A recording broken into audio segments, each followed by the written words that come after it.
Good evening, dear friends. Tonight, I invite you to join me on a most unusual visit, an afterlife road trip to the local graveyard. Our protagonist, Kenji, never expected that a simple family duty could turn into a comedy of spectral error. You see, Kenji was the kind of man who postponed everything until tomorrow. Bills? Tomorrow. Laundry? Tomorrow. Visiting his late grandmother's grave? Well, that could wait if the traffic was heavy, or if Netflix just released a new season. But one evening, his mother called. She cleared her throat. She did that thing mothers do when they mean business. Kenji, she said, you must go clean grandma's grave tomorrow. No excuses, and with that final note of doom, Kenji knew tomorrow had arrived. Armed with a bucket of water, a dusty brush, and 3 wilted flowers that looked more like sad, soggy memories, he trashed into the cemetery at dawn. The cells tried to poke him in the ankles. The wind moaned through the tombstones like an angry choir. Grandma, he muttered, I'm here. I'll scrub you clean, but if you could see how high the cockbed taxes are, you might sympathize. He reached her grave, a modest stone marked Haruko Sato. 1942 to 2007, Kenji knelt and poured water over the surface. A gleam caught his eye.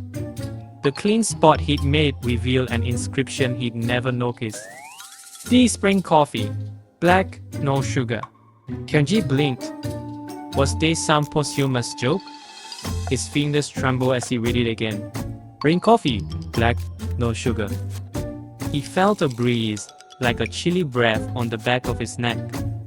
Suddenly, a soft moan drifted over the graves. What? Kenji whispered. Grandma, is that you? He dropped the brush. The tombstone shook. A pair of ethereal arms emerged, patting the top of the stone. A pale grandmotherly head picked up, wild eyes, wispy hair, wearing a floral dress that looked like it belonged in the 80s. She stared at Kenji. He stared back. Then she raised an eyebrow. Where's my coffee? Kenji fumbled in his backpack. Coffee? I only brought water. For cleaning? Grandma's ghost floated higher. Arms akimbo. My boy, do you know how hard it is to get a decent brew in the afterlife? Good grounds are rare. She sighed, setting her hands on her transparent hips. You humans take coffee for granted. Kenji swallowed. I'm sorry, Grandma. I can get you coffee. Just name the place. The ghost narrowed her eyes. A cafe on Maple Street. Black, no sugar. And make it quick. Heaven doesn't give me a lunch break. With a nod, Kenji dashed off. He could barely believe it. Grab coffee for a ghost. At the cafe, the barista raised an eyebrow. Name? Kenji placed a crackling paper token on the counter and watched as it faded into dust. Sado, he said with a weak smile. The barista handed him a steaming cup. He steered clear of suspicious glances, then sprinted back to the graveyard.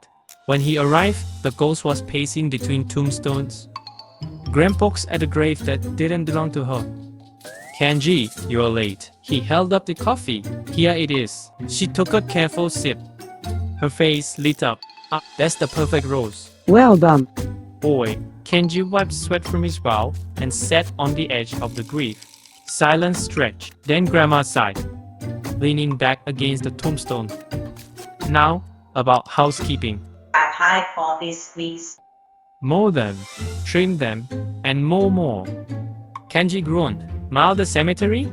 Grandma is huge. She tapped her ghostly foot. I didn't say please. Just then, A flock of crows called overhead. Grandma stood, ghostly robes swirling. Also, she whispered, my neighbors complain about the noise at midnight. Kenji gulped. What noise? The ghost clicked her fingers, and a teeny radio began to play anchor music at full volume. She nodded approvingly. See? Delightful. But they want a bedtime tune.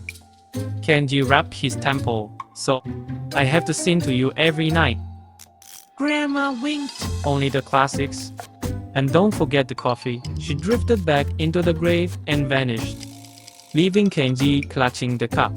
And so, my friends, Kenji became the official crave caretaker by day, coffee butler by late afternoon, DJ by midnight, and stand-up singer by the witching hour. His Netflix habit died a slow, but each morning, he placed fresh blossoms at Grandma's grave, along with a thermos of black coffee.